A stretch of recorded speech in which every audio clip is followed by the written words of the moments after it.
Hi guys, it's Sam here. We're at Coatsink with the lead developer John. I'm John from Coatsink and we're showing Shu here at EGX. And John, so tell us about your game, how you got the ideas from it, stuff like that. It kind of comes from a passion of playing platformers. As you grow up, you see influences like Donkey Kong, you see Rayman all the time, and all that kind of comes into one.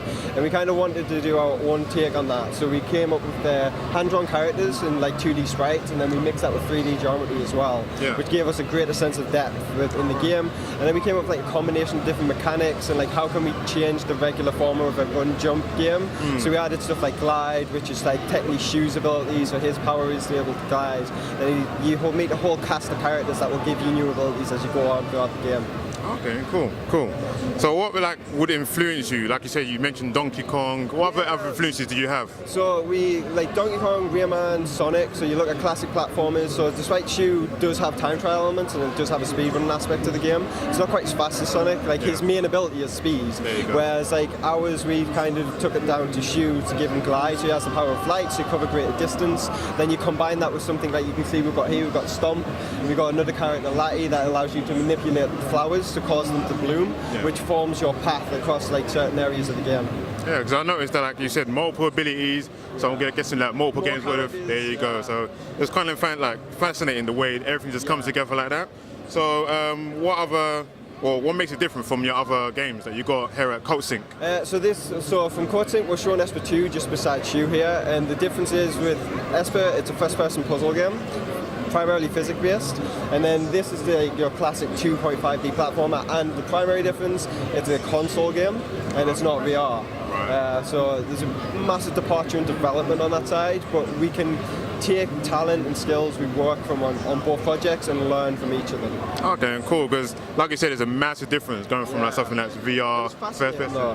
It's very fascinating to make that leap. So it's despite we have multiple projects going on in the office at once, it's always good to just look in every now and then and see the differences and see how it's all forming into one environment. Yeah, I can imagine so. Very different games, but both at the same time very good.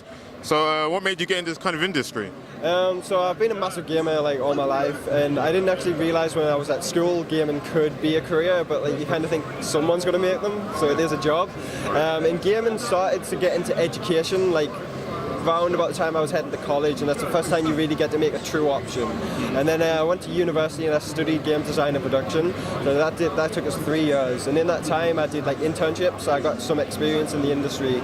And then I met Coatsink in my final year, and about 6 months after graduating I got a job with them, and I've been with them ever since. So. Oh, that's pretty cool. So you're saying your education really helped you get into the industry?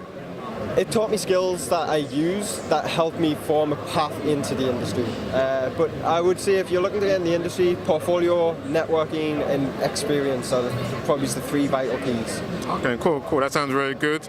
And this is going to be very tough, so take your time. What would you say is your greatest game of all time? So my favourite game of all time, I'm probably going to have to still go to this day with Final Fantasy VII. It's the RPG I've probably played the most. It's an RPG I revisit when I had time nearly every year. And I don't care about the graphics. It was a really strong game. It's probably what got me into gaming. Between that and probably the original Metal Gear Solid was when I saw the change. And also because they were PS1 games, I kind of feel that was the last quantum leap we saw, because it was the first time we got full 3D graphics. And I kind of think the next quantum leap is coming with VR, and you're seeing it now. Yeah, exactly. So Final Fantasy VII, very interesting game, very loved game as well, so I'm not surprised you chose it. What do you think of the upcoming Final Fantasy VII and the Final Fantasy series in general? So the Final Fantasy series in general, I kind of fell out in love with it around about, I like 13, but then I've kind of went off, but I've been following Versus 13, which is now 15 for so long.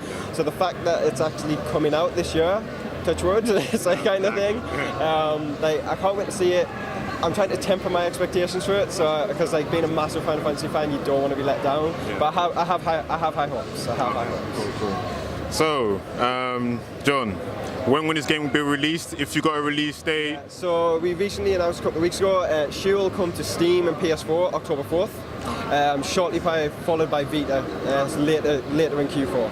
Okay, cool. So very soon, guys, you want to pick this game up. It's a fantastic game. Love platforming. You love this game. And John, where can they find you at? Where can they find your team? So you can find us at Coatsink on Twitter. You can find more out about Shu at Shu Game. And also the hashtag Shu Game. And you can follow me at omni/92. Well, you know where to find him. And guys, to find us, the CYBERNERDS, all social media, YouTube, Facebook, Instagram, Twitter. And we'll catch you next time.